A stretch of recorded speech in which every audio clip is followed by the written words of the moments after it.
কাবা ঘরে আবারও দেখা গেল আবাবিল পাখির দৃশ্য। প্রায় 1500 বছর পূর্বে ইয়েমেনের রাজা আব্রাহা কাবা ঘরকে ধ্বংস করার জন্য 60,000 সৈন্য ও কয়েক হাজার হাতি নিয়ে মক্কার দিকে রওনা হয়। যখন তারা মসজিদুল হারাম শরীফের কাছাকাছি চলে আসে, তখন আল্লাহ তাআলা হাজার হাজার আবাবিল পাখি প্রেরণ করেন।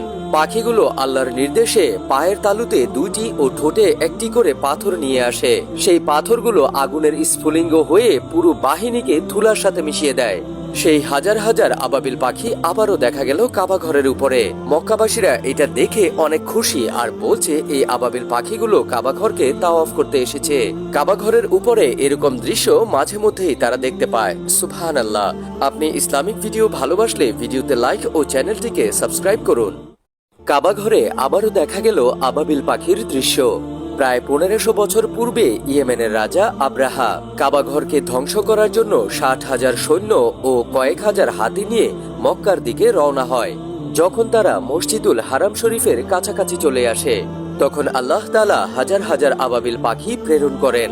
পাখিগুলো আল্লাহর নির্দেশে পায়ের তালুতে 2টি ও ঠোঁটে 1টি করে পাথর নিয়ে আসে। সেই পাথরগুলো আগুনের স্ফুলিঙ্গ হয়ে পুরো বাহিনীকে ধুলার সাথে মিশিয়ে দেয়। সেই হাজার হাজার আবাবিল পাখি আবারও দেখা গেল কাবা ঘরের উপরে। মক্কাবাসীরা এটা দেখে অনেক খুশি আর বলছে এই আবাবিল পাখিগুলো কাবা ঘরকে তাওয়াফ করতে এসেছে। কাবা ঘরের উপরে এরকম দৃশ্য মাঝে মধ্যেই তারা দেখতে পায়। সুবহানাল্লাহ। আপনি ইসলামিক ভিডিও ভালোবাসলে ভিডিওতে লাইক ও চ্যানেলটিকে সাবস্ক্রাইব করুন।